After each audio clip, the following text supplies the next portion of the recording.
ಆತ್ಮೀಯ ಬಂಧುಗಳೇ, ಹೇಗಿದ್ದೀರಾ ಎಲ್ಲರೂ? ಸ್ನೇಹಿತರೆ, ನೀವು ನೋಡ್ಬೋದು ರಾಧಿಕಾ ಕುಮಾರಸ್ವಾಮಿ ಅವರು ಒಂದು ಸಿನಿಮಾ ಅಂತಲ್ಲ, ತುಂಬ ಸಿನಿಮಾ ಮಾಡಿದ್ದಾರೆ. ಶಿವಣ್ಣನವ್ರ ಜೊತೆ ಎಲ್ಲ ತುಂಬ ಸಿನಿಮಾ ಮಾಡಿದ್ದಾರೆ.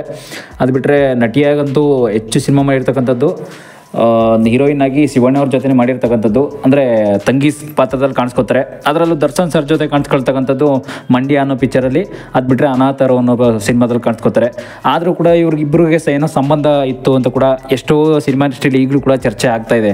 ಏನು ಸಂಬಂಧ ಇತ್ತು ಹಾಗಾದರೆ ನೋಡಿ, ಈಗ ನೋಡಿ ಲಾಸ್ಟ್ ಟೈಮ್ ಕೂಡ ಕಲಾಸಿಪಳ್ಳಿದು ಕೂಡ ನಾನು ನಿಮ್ಗೆ ಹೇಳಿದ್ದೆ, ಈ ರೀತಿ ಕಲಾಸಿಪಳ್ಳಿ ಸಿನಿಮಾದಲ್ಲೂ ಕೂಡ ರಕ್ಷಿತಾ ಅವ್ರ ಜೊತೆ ಸಂಬಂಧ ಇತ್ತಾ ಇಲ್ವಾ, ಕೊನೆಗೆ ಪ್ರೇಮ್ ಅವ್ರ ಜೊತೆ ಹೇಗೆ ಮದುವೆ ಆಯಿತು, ಕೆಲವು ನಿರ್ದೇಶಕರಿಂದ ಹೇಗೆಲ್ಲ ಉಟ್ಕೊಳ್ತು ಆ ಸಿನಿಮಾ, ಮತ್ತು ಸಿನಿಮಾ ಇಂಡಸ್ಟ್ರಿಯಲ್ಲಿ ನಿರ್ದೇಶಕರು ಏನೇನೆಲ್ಲ ಮಾಡಿ ಪ್ರೇಮ್ಗೆ ಮತ್ತು ಮದುವೆಗೆ ಒತ್ತಾಯ ಮಾಡಿದ್ರು ಅಂತೆಲ್ಲ ಬಿಡಿಸಿ ಹೇಳಿದ್ದೆ. ಸದ್ಯಕ್ಕಂತೂ ಈಗ ರಾಧಿಕಾ ಕುಮಾರಸ್ವಾಮಿ ಅವ್ರ ಬಗ್ಗೆ ಸ್ವಲ್ಪ ತಿಳ್ಕೊಳ್ಳೋಣ. ಅದಕ್ಕೂ ಮೊದಲು ನಮ್ಮ ಚಾನಲ್ ಫಸ್ಟ್ ಟೈಮ್ ನೋಡ್ತಾ ಇದ್ದರೆ ದಯವಿಟ್ಟು ಸಬ್ಸ್ಕ್ರೈಬ್ ಮಾಡಿ ನೋಡಿ. ಸದಾ ನಿಮ್ಮ ಅವಕಾಶ ಹೀಗಿರಲಿ ಅಂತ ಕೇಳ್ಕೊತೀವಿ. ಸ್ನೇಹಿತರು ನೋಡಿ, ರಾಧಿಕಾ ಕುಮಾರಸ್ವಾಮಿ ಅವ್ರು ಏನಂತಂದರೆ ಆ ಸಿನಿಮಾಗೆ ಬೇಕಾಗಿರಲಿಲ್ವಂತೆ. ಈ ಸಿನಿಮಾಗೆ ಏನಂತಂದರೆ ಮಂಡ್ಯ ಸಿನಿಮಾದಲ್ಲಿ ಡಬಲ್ ಹೀರೋಯಿನ್ ಕರ್ಕೊಂಡಿರ್ತಾರೆ. ಇನ್ನೊಬ್ಬರು ರಕ್ಷಿತಾ ಅವರು, ಇನ್ನೊಬ್ಬರು ರಾಧಿಕಾ ಕುಮಾರಸ್ವಾಮಿ ಅವರು ಕರ್ಕೊಂಡಿರ್ತಾರೆ. ಆದರೆ ಈ ಸಿನಿಮಾಗೆ ಅವ್ರು ಬೇಕಾಗಿರಲಿಲ್ಲ. ಯಾಕೆಂತಂದರೆ ಇಬ್ಬರು ಹೀರೋಯಿನ್ನು ಬೇಕೇ ಬೇಕು ಅಂತ ಕೂಡ ಓಂ ಪ್ರಕಾಶ್ ರಾವ್ ತೀರ್ಮಾನ ಮಾಡ್ತಾರಂತೆ. ನೋಡಿ, ಒಬ್ಬರು ಹೀರೋಯಿನ್ ಆದರೆ ಸಾಕು, ರಾಧಿಕಾ ಕುಮಾರಸ್ವಾಮಿ ಅವ್ರು ಬೇಕಾಗಿರಲಿಲ್ಲ ಅಂತ ಕೂಡ ಹೇಳೋಕ್ಕೆ ಒಂದು ವಿಷಯ ಕೂಡ ಕೇಳಿಬಂತು. ಅದು ಬಿಟ್ಟರೆ ಇಲ್ಲಿ ನಾನು ವಿಷಯವನ್ನು ಕಲೆಕ್ಟ್ ಮಾಡಿರೋ ಪ್ರಕಾರ ಸಿನಿಮಾದಲ್ಲಂತೂ ದರ್ಶನ್ ಸರ್ ಜೊತೆ ಇಬ್ಬರು ಹೀರೋಯಿನ್ ಮಂಡ್ಯಕ್ಕೆ ಬೇಕೇ ಬೇಕು, ಮಂಡ್ಯ ಸಿನಿಮಾಗೆ. ಯಾಕೆಂತಂದರೆ ಸಿನಿಮಾದಲ್ಲಿ ಯಾಕೆಂದರೆ ಆ ಪಾತ್ರಗಳು ಪಾತ್ರಗಳು ಆ ರೀತಿ ಇರೋದ್ರಿಂದ ಇಬ್ಬರು ಹೀರೋಯಿನ್ ಬೇಕೇ ಬೇಕು ಅಂತ ಕೂಡ ಓಂ ಪ್ರಕಾಶ್ ರಾವ್ ತೀರ್ಮಾನ ಮಾಡಿದ್ದಕ್ಕೆ ಕರ್ಕೊಳ್ಬೇಕಾಗಿತ್ತು ಅಂತ ಕೂಡ ಹೇಳಲಾಯಿತು. ಆದರೆ ಈಗ ಹೋಗ್ತಾ ಅದು ಏನಾಗ್ತು ಅಂತಂದರೆ ಸಂಬಂಧಗಳು ಎಲ್ಲಿಗೋಯ್ತು ಅಂತಂದರೆ, ಈಗ ನೋಡಿ ಆ ಟೈಮಲ್ಲಿ ನೆಕ್ಸ್ಟ್ ಬಂದು ಈಗ ಕುಮಾರಸ್ವಾಮಿ ಅವ್ರಿಗೂ JDS ಪಕ್ಷದಲ್ಲಿ ಕೂಡ ಈಗ ನೋಡಿ ಲಾಸ್ಟ್ ಟೈಮ್ ಕೂಡ ಎಲೆಕ್ಷನ್ ನಡೀತು. ಈಗ ಅದರಲ್ಲೂ ಕೂಡ ರಾಧಿಕಾ ಕುಮಾರಸ್ವಾಮಿ ಅಂತಂದರೆ ಈಗ ಎಷ್ಟೋ ಜನ ಮಾತಾಡ್ತಕ್ಕಂಥದ್ದು ಕುಮಾರಸ್ವಾಮಿ ಅವರ ಮಿಸ್ಸೆಸ್ ಅವರು, ರಾಧಿಕಾ ಅವರು ಎರಡನೇ ಪತ್ನಿ ಅಂತ ಕೂಡ ಹೇಳ್ತಾರೆ. ಆದರೆ ನಿಜವಾಗ್ಲೂ ಇಲ್ಲಿವರೆಗೂ ಕೂಡ ಕಂಡು ಬಂದಿಲ್ಲ ರಾಧಿಕಾ ಪತ್ನಿ ಎರಡನೇ ಪತ್ನಿನ, ಇಲ್ಲ ಇದುವರೆಗೂ ಕೂಡ ಅವರು ಕೂಡ ಒಪ್ಕೋತಾ ಇಲ್ಲ. ಅದೆಲ್ಲ ಬೇರೆ ವಿಷಯ. ಅದು ಬೇಕಾದ್ರೆ ನೆಕ್ಸ್ಟ್ ಎಪಿಸೋಡಲ್ಲಿ ಪಾಲಿಟಿಕ್ಸಲ್ಲಿ ಏನೇನು ನಡೀತಾ ಇದೆ, ಕುಮಾರಸ್ವಾಮಿ ಅವರು ಏನು ವಿಷಯ ಇದೆ ಅದೆಲ್ಲ ನೆಕ್ಸ್ಟ್ ವೀಡಿಯೋದಲ್ಲಿ ತಿಳ್ಕೊಳ್ಳೋಣ. ಸದ್ಯಕ್ಕಂತೂ ದರ್ಶನ್ ಸರ್ದ ಒಂದು ಸ್ವಲ್ಪ ವಿಷಯಗಳನ್ನ ನೋಡೋಣ ಬನ್ನಿ. ಯಾಕೆಂತಂದರೆ ರಾಧಿಕಾ ಕುಮಾರಸ್ವಾಮಿ ಅವ್ರಿಗೂ ದರ್ಶನ್ ಸರ್ಗೂ ಏನೋ ಆ ಥರದ್ದೇನೋ ಸಂಬಂಧ ಇರಲಿಲ್ಲ ಅಂತ ಕೂಡ ನಿರ್ದೇಶಕರು ಕೂಡ ಎಷ್ಟೋ ಜನ ಹೇಳಿದರು. ಆದರೆ ನಿರ್ದೇಶಕರಂತಲ್ಲ, ಸಿನಿಮಾ ಇಂಡಸ್ಟ್ರಿಯಲ್ಲಂತೂ ಚರ್ಚೆ ಅಂತೂ ಇದ್ದೇ ಇತ್ತು.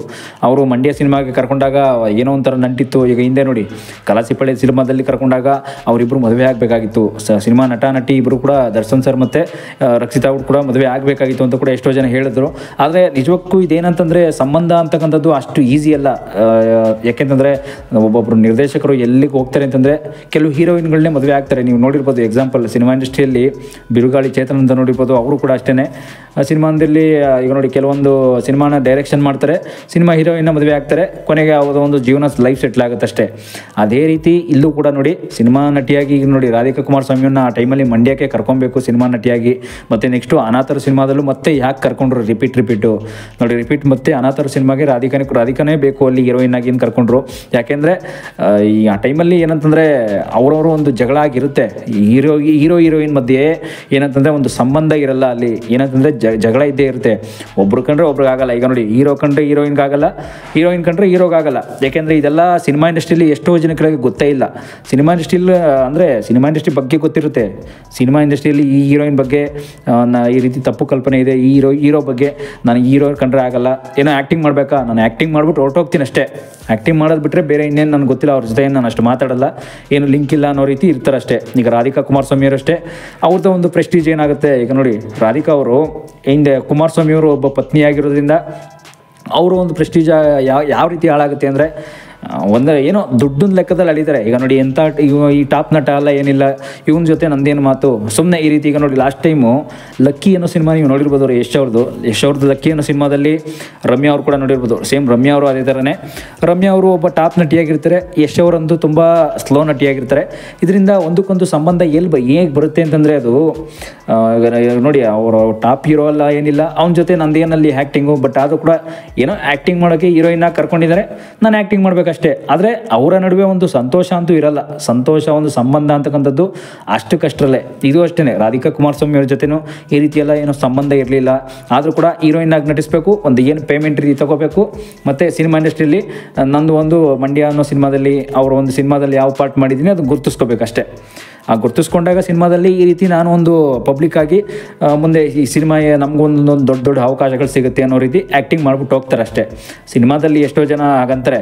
ಈಗ ನೋಡಿ, ನಟ ನಟಿಯರ ನಡುವೆ ಏನೋ ಈ ರೀತಿಯೆಲ್ಲ ಸಂಬಂಧ ಇರುತ್ತೆ, ಕೆಲವು ನಿರ್ಮಾಪಕರ ನಡುವೆ ಸಂಬಂಧ ಇರುತ್ತೆ, ಡೈರೆಕ್ಷನ್ ನಡುವೆ ಸಂಬಂಧ ಇರುತ್ತೆ. ಇದೆಲ್ಲ ಎಷ್ಟೆಷ್ಟೋ ಜನಗಳನ್ನ ಅದ್ರ ನಡುವೆ ತುಂಬ ನಡೆದಿದೆ ಹಿಂದೆ ಎಲ್ಲ. ಆದರೂ ಕೂಡ ನಟ ನಟಿಯರ ನಡುವೆ ಸಂಬಂಧ ಇರಕ್ಕಂಥದ್ದು ನಿಜಕ್ಕೂ ನಿಜ ಇಲ್ಲ ಅಂತಲ್ಲ. ಆದರೆ ಅದು ಹೋಗ್ತಾ ಹೋಗ್ತಾ ಎಲ್ಲಿ ಹೋಗುತ್ತೆ ಅಂದರೆ ಆ ಸಂಬಂಧ ಅಂತಕ್ಕಂಥದ್ದು ಕೆಲವರಲ್ಲೇ ಮದುವೆ ಆಗಿಬಿಡ್ತಾರೆ. ಇನ್ನು ಕೆಲವರು 1-2 ಮದುವೆ ಆಗಿಬಿಟ್ಟು ಮತ್ತೆ ಪ್ರೀತಿಸಿ ಕೈ ಕೊಡುವಂಥದ್ದು. ಕೆಲವರೆಲ್ಲ ತಾಳಿ ಕಟ್ಟುವಾದ್ಮೇಲೆ ನೆಕ್ಸ್ಟ್ ಒಂದು 3 ಮಂತ್ಸು, ಒಂದು 6 ಮಂತ್ ಆದಮೇಲೆ ನೆಕ್ಸ್ಟ್ ಡಿವೋರ್ಸ್ ಕೊಡುವಂಥದ್ದು.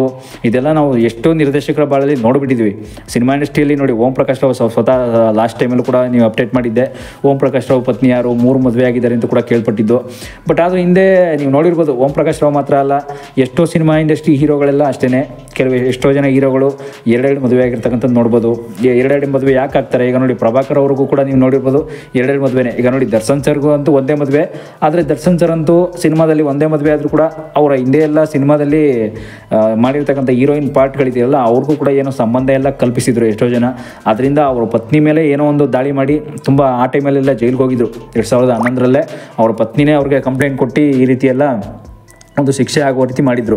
ಆದರೂ ದರ್ಶನ್ ಸರ್ ಅಂತಂದರೆ ಏನು ನಾವಿಲ್ಲಿ ಅರ್ಥ ಮಾಡ್ಕೋಬೇಕಂತಂದರೆ, ರಾಧಿಕಾ ಕುಮಾರಸ್ವಾಮಿಗೂ ದರ್ಶನ್ ಸರ್ಗೂ ಏನೋ ಆ ರೀತಿ ಸಂಬಂಧ ಇಲ್ಲ. ಸಿನಿಮಾ ಇಂಡಸ್ಟ್ರಿಯಲ್ಲಿ ಒಂದಷ್ಟು ವಿಚಾರಗಳು ಬಂತು, ಅದಕ್ಕೋಸ್ಕರ ವೀಡಿಯೋ ಮಾಡಬೇಕಾಗಿ ಬಂತಷ್ಟೇ. ಸಿನಿಮಾ ಇಂಡಸ್ಟ್ರಿಯಲ್ಲಿ ನೋಡಿ ಸಾಕಷ್ಟು ವಿಚಾರಗಳು ಬರ್ತಾನೆ ಇರುತ್ತೆ, ಎಲ್ಲೇ ಹೋದರೂ ಅಷ್ಟೇ ಈ ರೀತಿ ಒಬ್ರಿಗೊಬ್ರು ಸಂಬಂಧಗಳು ಬರ್ತಾ ಇರುತ್ತೆ. ಈಗ ನೆಕ್ಸ್ಟ್ ನೋಡಿ, ರವಿಚಂದ್ರನ್ ಮಧ್ಯೆ ಕೂಡ ಏನೋ ಸಂಬಂಧ ಇತ್ತು, ರವಿಚಂದ್ರನ್ ಮತ್ತು ಪ್ರೇಮ ಮಧ್ಯೆ, ಅದರಲ್ಲೂ ಉಪೇಂದ್ರ ಮತ್ತು ಪ್ರೇಮ ಮಧ್ಯೆ ಸಂಬಂಧ ಇತ್ತು. ಇದೆಲ್ಲ ಸಂಬಂಧಗಳೆಲ್ಲ ಹೇಳ್ತಾ ಹೋದರೆ ಇನ್ನೂ ದೊಡ್ಡ ಮಟ್ಟದಲ್ಲಿ ಹೇಳ್ತಾ ಹೋಗ್ಬೋದು. ಯಾಕೆ ಅಂತಂದರೆ ಇಂಥ ಸಂಬಂಧಗಳೆಲ್ಲ ನಮ್ಮಲ್ಲೇ ನಮ್ಮ ಜನಗಳಲ್ಲೇ ತುಂಬ ಇರುತ್ತೆ, ಸಾಮಾನ್ಯ ಜನಗಳಲ್ಲೇ. ಅದು ಅವರೇ ಗುರುತಿಸ್ಕೊಳ್ಳಲ್ಲ, ಹೋಗ್ತಾ ಹೋಗ್ತಾ ಬೇರೆಯವ್ರನ್ನೆಲ್ಲ ಗುರುತಿಸ್ಕೊ ಹೋಗ್ತಾರೆ ಅವರು.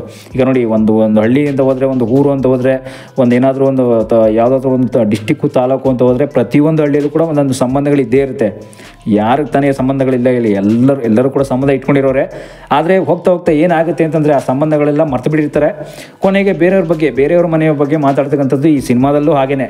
ದರ್ಶನ್ ಸರ್ ಬಗ್ಗೆನೂ ಅಷ್ಟೇ ಈ ರೀತಿ ಸಂಬಂಧಗಳನ್ನು ಕಲ್ಪಿಸುವಂಥದ್ದು. ಉಪೇಂದ್ರ ಅವರು ಕೂಡ ಅದೇ ರೀತಿ ಸಂಬಂಧ ಇತ್ತು ಹಿಂದೆ ಎಲ್ಲ. ನೋಡಿ, ಸಿನಿಮಾದಲ್ಲಿ ಉಪೇಂದ್ರ ಅವರು ಸಿನಿಮಾ ಮಾಡಿದಾಗೆಲ್ಲ ಪ್ರೇಮ ಅವ್ರ ಜೊತೆ ಅಷ್ಟು ಸಂಬಂಧ ಇರಲಿಲ್ಲ. ರಮೇಶ್ ಅವ್ರ ಜೊತೆ ಸಂಬಂಧ ಇತ್ತು, ವಿಷ್ಣು ಸರ್ ಜೊತೆ ಸಂಬಂಧ ಇತ್ತು. ಬಟ್ ಆದರೂ ಕೂಡ ವಿಷ್ಣು ಸರ್ ಜೊತೆ ಒಂದು ಹೀರೋಯಿನ್ ಪಾತ್ರ ಏನು ಮಾಡಬೇಕು ಅದು ಮಾಡ್ತಿದ್ದಷ್ಟೇ ಪ್ರೇಮ ಅವರು. ಆದರೂ ಕೂಡ ಒಂದು ಸಂಬಂಧವನ್ನು ಕಲ್ಪಿಸಕ್ಕಂಥದ್ದೆಲ್ಲ ಕಾಮನ್ ಅದು. ಈಗ ಲಾಸ್ಟ್ ಟೈಮ್ ನೋಡಿ, ರಚಿತಾರಾಮ್ ಅವ್ರದ್ದು ಕೂಡ ಇದೇ ರೀತಿ ಸಂಬಂಧ ಒಂದೆಲ್ಲ ನಂಟು ಬಂದುಬಿಡ್ತು. ಇದೆಲ್ಲ ನೀವು ಕೇಳ್ತಾ ಹೋದರೆ ಇನ್ನೂ ತುಂಬ ದೊಡ್ಡ ಮಟ್ಟದಲ್ಲಿ ಹೋಗುತ್ತೆ ಅದು. ಯಾಕೆಂತಂದರೆ ಸಿನಿಮಾ ಇಂಡಸ್ಟ್ರಿಯಲ್ಲಿ ಕಾಮನ್ ಆಗಿ ಮಾತಾಡ್ತಕ್ಕಂಥದ್ದು ನಾವು ಇದೆಯಲ್ಲ, ಅದೆಲ್ಲ ಒಂದು ಕಾಮನ್ ಸೆನ್ಸ್ ಇಲ್ಲದೆ ಇರ್ತಕ್ಕಂಥ ಮಾತಾಡ್ತಾರೆ ಎಷ್ಟೋ ಜನ ನೀವು ನೋಡ್ಬೋದು. ಕಾಮನ್ ಸೆನ್ಸ್ ಅಂತಕ್ಕಂಥದ್ದು ಏನೂ ಗೊತ್ತಿರಲ್ಲ ಅವ್ರಿಗೆ. ನಾವೀಗ ಮಾತಾಡ್ತಾ ಇರೋದು ತಪ್ಪು ಸರಿ. ಈಗ ನೋಡಿ, ದರ್ಶನ್ ಸರ್ ಪರಿಸ್ಥಿತಿ ಈಗೇನಿದೆ, ಈ ರೀತಿ ಅವ್ರು ನೋಡಿ ತುಂಬ ನೊಂದಿದ್ದಾರೆ, ಆ ರೀತಿ ಮಾತಾಡಬಾರ್ದು ಅಂತಕ್ಕಂಥದ್ದು ಜ್ಞಾಪಕ ಇರಲ್ಲ ಅಂತಂದಮೇಲೆ ಆ ರೀತಿ ಮಾತಾಡಬಾರ್ದು. ಯಾಕೆಂತಂದರೆ ತಿಳ್ಕೊಂಡಾದ್ರೂ ಮಾತಾಡಬೇಕು ಅನ್ನೋ ಪರಿಜ್ಞಾನ ಕೂಡ ಇರಲ್ಲ. ಆ ರೀತಿ ಪ್ರಜ್ಞಾವಂತರಾಗಿ ಮಾತಾಡಲ್ಲ ಎಷ್ಟೋ ಜನ. ಇದೆಲ್ಲ ನೀವು ನೋಡ್ತಾ ಹೋದರೆ ಇನ್ನೂ ದೊಡ್ಡ ಮಟ್ಟದಲ್ಲಿ ಕೇಳ್ತಾ ಹೋಗ್ಬೋದು ಸಿನಿಮಾ ಇಂಡಸ್ಟ್ರಿ ಬಗ್ಗೆ. ಇನ್ನೂ ಸಾಕಷ್ಟು ವಿಚಾರಗಳನ್ನ ತಿಳಿಸ್ಕೊಡ್ತೀನಿ. Thank you.